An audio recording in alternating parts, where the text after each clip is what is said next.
Hello and welcome to Sunday Run Day, the podcast.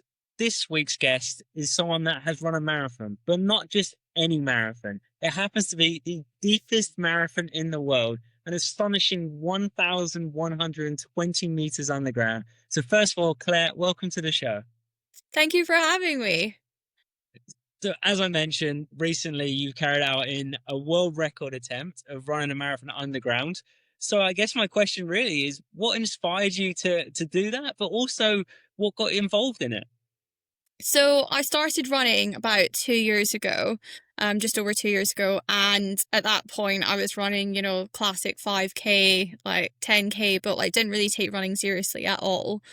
Ended up joining a running club and got really involved with that. It's called the Alpine Run Project, and ended up getting involved in trail running and just kind of opened up this whole new world to me. And, it started kind of pushing, I guess, what I thought I was able to do, like what boundaries I actually thought I could pass. I went beyond doing this 5K, 10K, ended up running London Marathon this year. And basically, Alpine Run Project managed to get two spots for this world's deepest marathon. And I applied, there was an application process, and I was one of the lucky ones and got a spot. So, yeah, it was crazy. Like, for me, I just wanted to see basically, can I do something really crazy? Let's see if I can do this. So I applied, didn't know if I'd get it. And then, yeah, before I knew it, I guess I was under the ground 1,120 meters running what was ending up to be a world record in the end. So that's really cool. Oh, Um, that's amazing. That's like great, journey as well from only coming from 2 years ago from getting into running and getting into trail running. So yeah. touching on that a little bit before we dive deeper into obviously the world's deepest marathon, how do you find the trail running? What sort of changed your sort of mentality, I guess, from the 5K and 10Ks into the trail running? So for me, I think trail running is running in its purest form.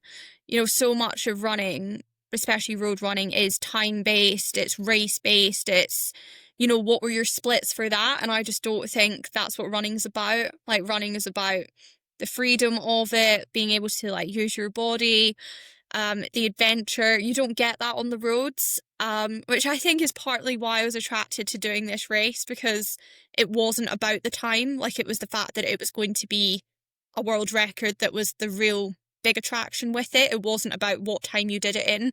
Literally, nobody cares what time we did it in. And that was a real emphasis that the organizers put on it. Like, this isn't a race to PR in. This isn't what it's about. It's about like completing it together and getting this world record. That's amazing because it's like, as you say, kind of having those different races. And like you say, from road running, yeah, a lot of time with road running, it is kind of time trial based. We're trying to go out there, hitting our personal best, trying to hit different goals. And you say the difference with trail running is kind of like in its purest form. You're out there on the Yeah. trails, you're taking in the amazing scenery as well as carrying out, some crazy distances as well, not just as you say, the 5K, 10K.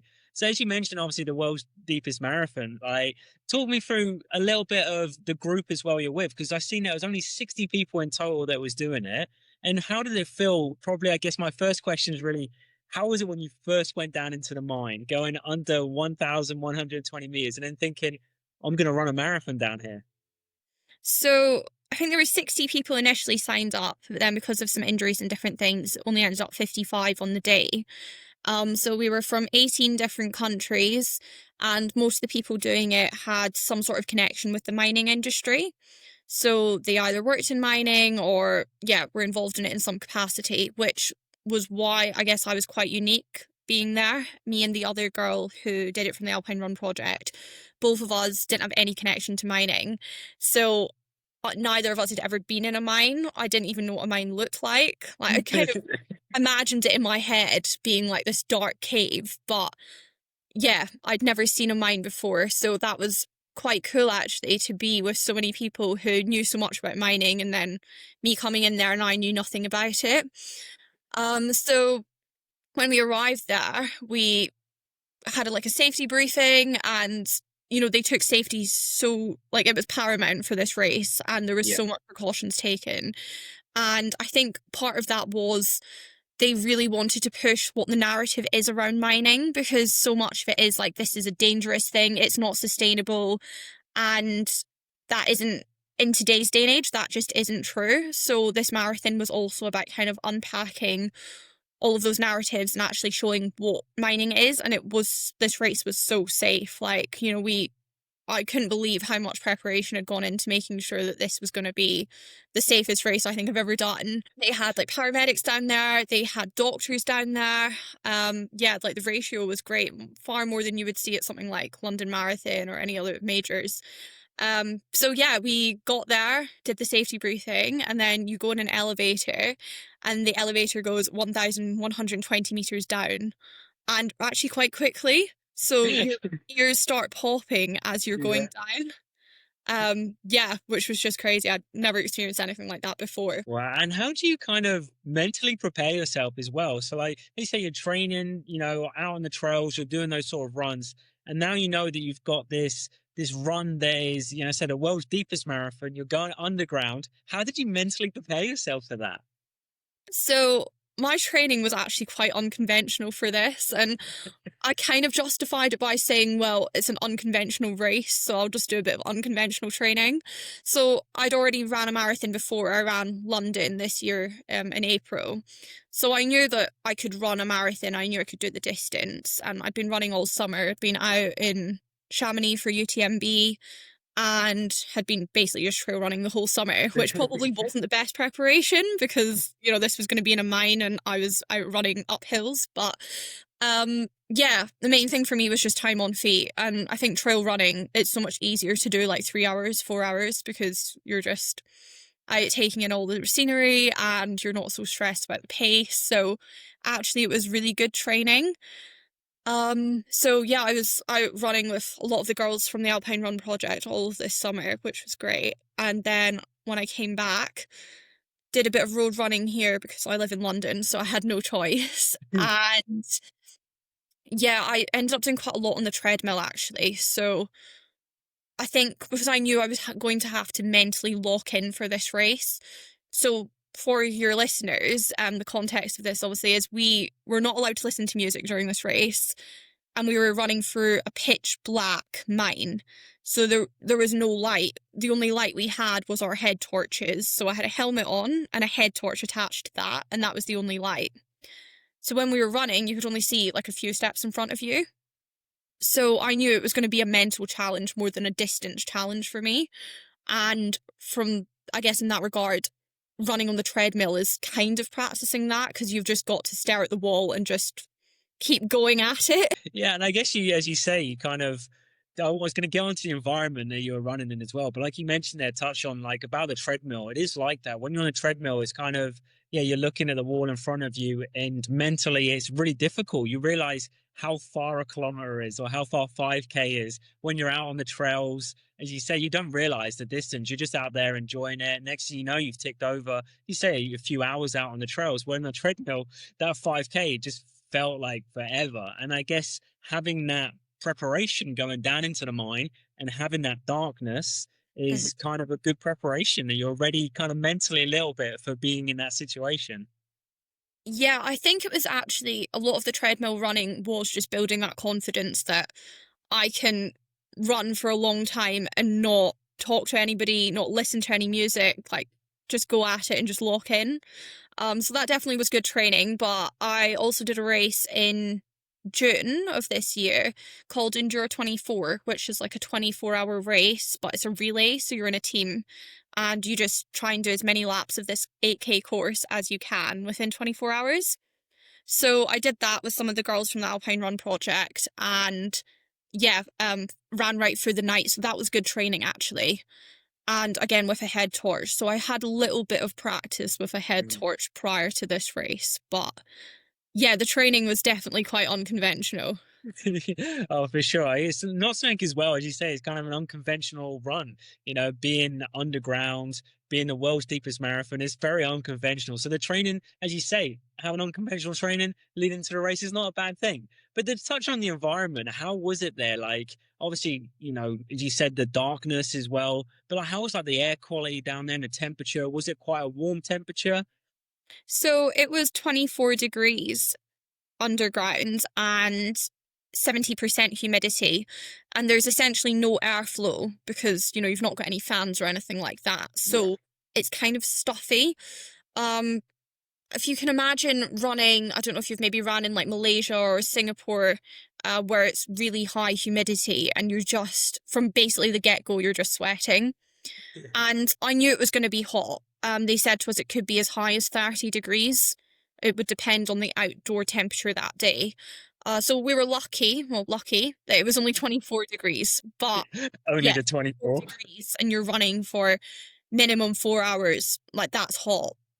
Yeah. Um, yeah, and we were in, so obviously you've got your helmet on as well. So that's adding a bit more to, like, you're not as comfortable as you would otherwise be. And we had on these high vis tops and like well, not fluorescent, but they were reflective shorts as well. So the kit definitely made you warmer as well. Yeah. Um, yeah. So I didn't really know what to expect going down. I'd never been to a mine, so I kind of thought it would be dusty, and it wasn't actually. But it wasn't a flat path. It was a bit rocky, and you've still got literally all of the mine around you, so you can see all of the rocks and kind of indents of the mine, which was pretty cool. That is really cool. I love that. It was kind of, yeah, you got the feel of really being in a mine as well. It wasn't just that it was they set out a course just for you guys to be like, oh yeah, we're going to make it all nice and pretty. We're going to show you what the mine was about as well. But how was the course in general? As you say there a little bit, you touched on, there was a little bit rocky in areas. Was it, obviously multi-lap course? How many laps was it? And yeah, how was it? It's, relatively flat, I'd say, but, a little bit rocky around. So yeah, it was 11 laps to complete the course. So we were doing loops.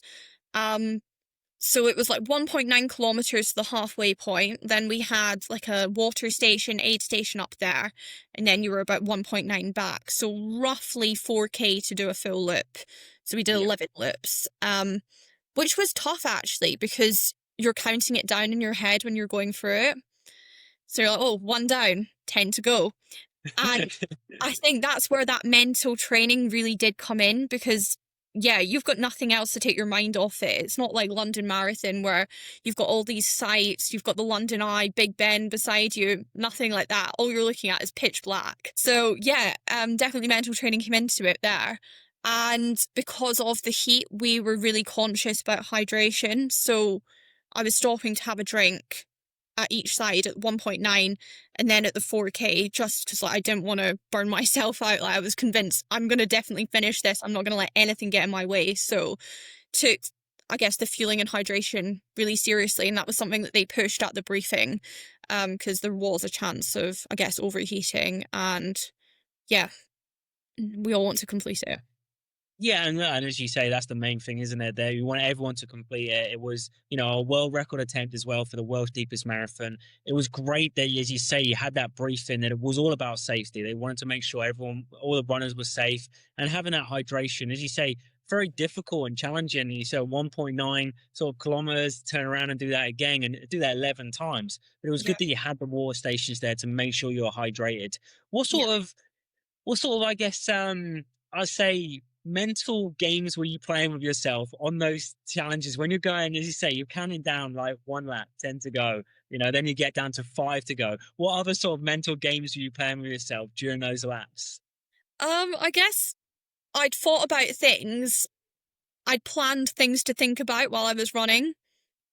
So I was like, oh, like I'm going to think about Christmas and what Christmas gifts I'm going to get people, which is really random. But I thought, that will take my mind off things because I knew from doing a marathon before, the last thing you want to do is start counting down how many kilometers you've got left because it's just long. You won't enjoy it. So I was like, okay, if I sit and think about this, like all this Christmas stuff that's coming up, then that will take my mind off things. And sure enough, it did actually. So I got quite a lot of work done. I don't know, thinking about Christmas and what I was going to buy people, and yeah, tried to like not focus on actually how many laps are left. And it was strange as well because the course it wasn't even. So like you do a marathon, say wherever it is you do it, Melbourne here, you're expecting a flat course. The road, there isn't any challenge really with that. Yeah. But because this was rocky, there was actually a hill in the route. So it wasn't a significant hill, but I think it was like 46 meters of elevation on each lap, which at the Nice. start you didn't feel. But towards the end, I think from about lap 8, maybe, I was definitely feeling that hill. And then I was glad that I'd been doing all this hill training and had been out on the trails because, yeah, you definitely felt that on your quads. Yeah, you say kind of something I probably wouldn't have thought about it and prepared for, thinking, as you say, down there under the mine, I wouldn't think there'd be a sort of elevation. You say it's a fair bit of elevation. For the, Yeah. I said the first lap, you'd be like, okay, yeah, this is good. Second lap, okay. But as you get later into the race and you're Yeah. tiring down as well, yeah, that little bit of elevation would have definitely felt challenging. Yeah, for sure. I mean, over 400 meters of elevation in a marathon that's pretty significant. And then adding on that heat and everything else, by far the hardest thing I've ever done. Like, really was a mental game. Yeah, like 100%. It was really playing with your mind as well. And I love, as you say, you touched on that you got a lot of work done. You were using that time to go like, you know what, I'm gonna think of something else to take my mind away from it. Because as you say, like when you get into the marathons and you get to those distances, when you start counting down the last few kilometers, you realize how long they are because you are tired. But having that and using that sort of mental game, it definitely kept you going through. So how did it feel then? Obviously getting close to the end and coming to the finish, how was the finish? There was obviously a lot of people around at the finish as well, cheering you on and having the sort of the group of individuals there. How was the finish once you completed it? How do you feel? So we had a lot of the mining staff were down there as well, just for safety reasons and things. So aside from there being 55 of us running, there was quite a few other people there, and they were all cheering us on. And that was really the best kind of support system that we had down there. Everyone was clapping every time you did a lap, and we had a board up at the side where it could show, what lap you were on, how many laps you had to go. And that's why everyone knew when you were on your last lap, like, oh yeah, this is them finishing. Like, we're going to give them a big applaud, like clapping and everything. It was great. And yeah, that was really special. I think when I finished it, I was like, wow, like, I actually can't believe I've done that. And they've filmed a documentary. So I think there's going to be a clip of me in there saying, like, I can't believe I'm 23 years old and I've now completed 2 marathons. Like, 2 years ago, I couldn't imagine any of this, just running 5K around the park. That is absolutely phenomenal, and really hats off to you as well. And what a journey you've been on. Like, how good is that to think to yourself there, where you are now, 2 years ago, you think to yourself, I wouldn't have even thought of anything like that. And here you are, 2 years later, not only completed in the London Marathon, which is just an amazing thing by itself, but then now going on the world's deepest marathon and completing it. Like, what an amazing achievement. Thank you. Yeah, I was super pleased with it. It shows you how far you've come. And I think as well, it does show you that you can start a sport late. Like, I mean, I haven't ran my whole life, only ran for like the last 2 and a bit years, and you can still do really big things with it. I think there is a bit of a misconception that if you go into sport, you have to have started that sport at 5 years old, 6 years old to end up being any good at it. And it's not to say that I'm good at it. I'm not, but it's just to say that, if you have goals and you want to do things, like, it doesn't matter if you didn't start at 5 or 6 years old.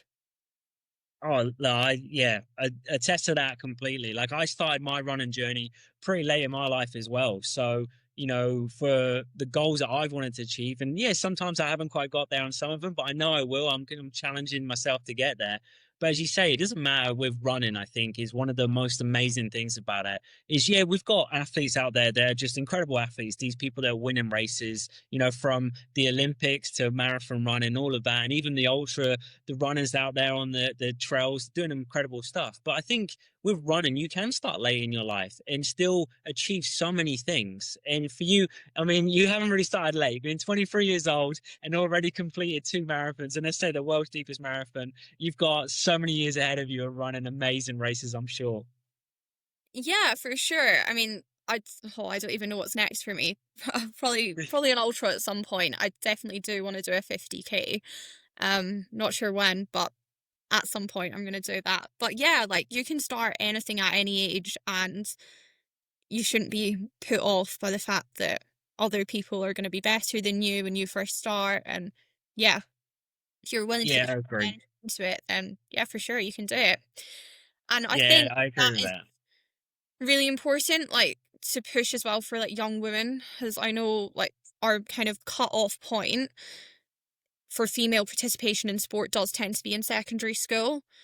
And we see like a real decline in women in the sport at that age. And it's not because they aren't capable, but there's a lot of external factors going on there. And I don't know, like, body image and things like that. But yeah, sticking at it. And even if you do have a few years off when you're in secondary school, that's not to say that you can't come back to it and start a new sport or try something different. Like, it's not too late. Yeah, look, for women, as you say, it can be really challenging for other reasons. And I think it's such an amazing thing when women can go back into sport as well. As you say, like you can take that time off, but if you really love something and you want to do it, you should go back and do it. And I think for me with running, I think that's the running community is so embraces of that. Like I love to be able to support other people and see people doing well. You always want to achieve your goals, and it's amazing when you do. But when you start seeing other people achieving stuff, it just lights you up as well because you're like that's amazing, and you hear these stories of people that go and do amazing stuff like yourself going in there running in these marathons, and I think it's just great to see that. And for women, yeah, to be encouraged to see that other people out there doing it, and why not take it on, take on the challenge. If you want to do it, set your mind to it and go for it, and I'm sure you'll have the people around you to support you on the way. Yeah, for sure. I think that was another thing that really inspired me to do this marathon. So the fact that there is a real lack of diversity in mining, there's a lack of women in that space, and there's definitely parallels between that and trail running. I'm not sure how many trail running races you've done or how involved you are in that space, but yeah, I mean, the lack of diversity in trail running is really quite astonishing, and it was not something I knew until I started going to races, and I was like, why am I the only, like, young woman of mixed race descent in this start line? Like, I repeatedly would be the only woman there that Mm. came from my kind of background, and I was like, it's not because I don't believe it's not because women don't want to do these kind of races, but there's a lack of accessibility. And yeah, that was definitely something I was pushing for doing this race, was saying like, yeah, women can run long distances and they do want to run long distances. It's like giving these opportunities to women and making sure that there are opportunities for that.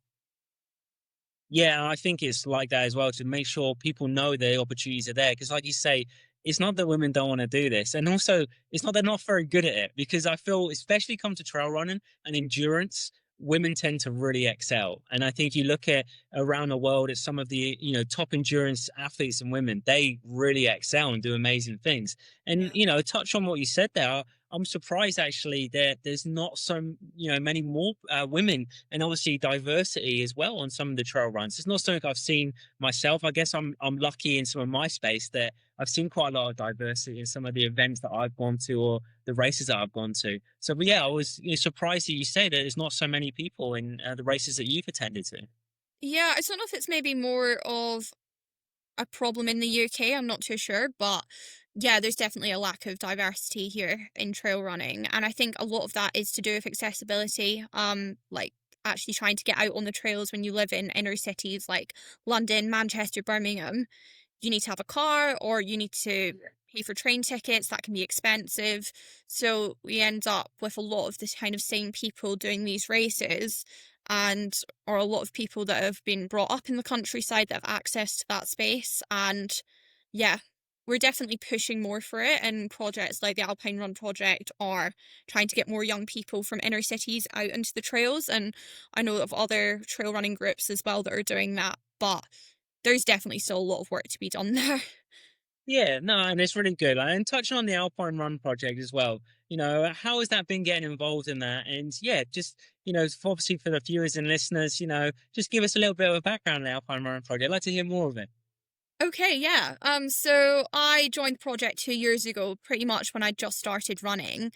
So the first year I was a participant, so I ended up going to UTMB and running the ETC race in Chamonix, which is, this huge race, and really just opened my eyes to, I guess, trail running and this huge, like this whole other world that existed around running. So I did that in the first year, absolutely loved it, and then applied to be an ambassador for the project in the second year, and that's what I've done this year. So I've been helping organize like races that we're going to attend. I've helped coach some of the people as well that have ended up going on to run YCC and ETC in the summer that just passed there. So that was, yeah, incredible. Like taking people who had never ran before or were very new to the sport and just like training them up, getting them ready for it, and then seeing them on the day running YCC and ETC. Yeah, it was huge. And I think we need more projects like that are going to get young people out and seeing these things because so many people that live in inner cities like London, Manchester, they have no idea that these places exist Yeah. and they think running is, 5K park run on a Saturday. And yeah, that is running, but there's this whole other world that exists. But so many people don't know it exists. And then there's so many people that know it exists, but then can't access it. Yeah, it's the two ways, as you say. Like, it's great from the Alpine Running Project that is trying to promote that as well. And you've been an ambassador as well. Very rewarding to see people that you've kind of coached and got out there on the trails. But as you say, there is that people that do live in the bigger cities and inner cities, like you say, London and Manchester. For them, accessibility can be a challenge, but also not knowing about it. And it's great that you have the Alpine Run Project that's trying to promote that out there and get people involved and get young people involved in it and get out on the trails. That's really cool. I really like the project. Yeah, it's great. Is there anything similar in Australia? Yeah, I mean, in Australia, we've obviously we've got many trails out here as well, and we have UTMB as well out here, and there's up in New South Wales, Kosciuszko is actually coming up very soon, so that's a Okay. really big event on the trail running calendar, and yeah, I'm lucky enough to know a few people out there, and be out there on the trails running that. So yeah, we have a lot of that out here in Australia, and I think there's a lot of trail running in general. It's as much as there's a lot of road races, I think there's also a lot of trail running as well. I'm not sure if there's something like the Alpine Running Project. I haven't come across that myself here in Australia, but yeah, definitely a lot of people out here love trail running. We're lucky enough to know a few people that are out there on the trails and hitting them on a weekly basis. Yeah, So there's yeah, definitely look out for Kosciuszko is the one coming up. So that's a really big event. And yeah, we've got I say a couple of friends out there running it, so we're looking forward to see how they get on. nice, nice. Oh yeah, I'll need to keep an eye on that. Just touching back, obviously, on the world's deepest marathon, I say congratulations on that. World record attempt as well, and being now a Guinness World Record holder. So I just wanted to just congratulate you on that, and thank you for sharing your story and sharing an insight into it. It was really great for them to bring on this project, as you say, of the world's deepest marathon, to have that talk about the mines and kind of having putting mine on the map a little bit about mining and giving those people the knowledge about what it is, but also obviously running an actual marathon down there. What an amazing challenge and what an amazing achievement. Well, thank you so much. Yeah, it was great speaking to you about it. And yeah, just getting the word out about what we've done. I think this race has definitely put it on the map. And I think a lot more people are like reading into mining now and actually like finding out a bit more about it, which is really great. And yeah, I'm really lucky that I had this opportunity. And my space, like at the race, was funded by Wheaton Precious Metals as well. So huge thank you to them for actually making all of this possible and letting me experience all of this. Because yeah, 23 now, and I've got ran 2 marathons, and now I have a world record. It's just absolutely incredible. No, that's amazing. No, thank you so much for sharing your story and taking the time out. I've really enjoyed to have the chat with you. It's great insight into trail running in the UK as well, and also talking about the world's deepest marathon. And again, thank you for the time. I've really enjoyed the chat. Thank you. That's it from this week. And as always, until next time, happy running.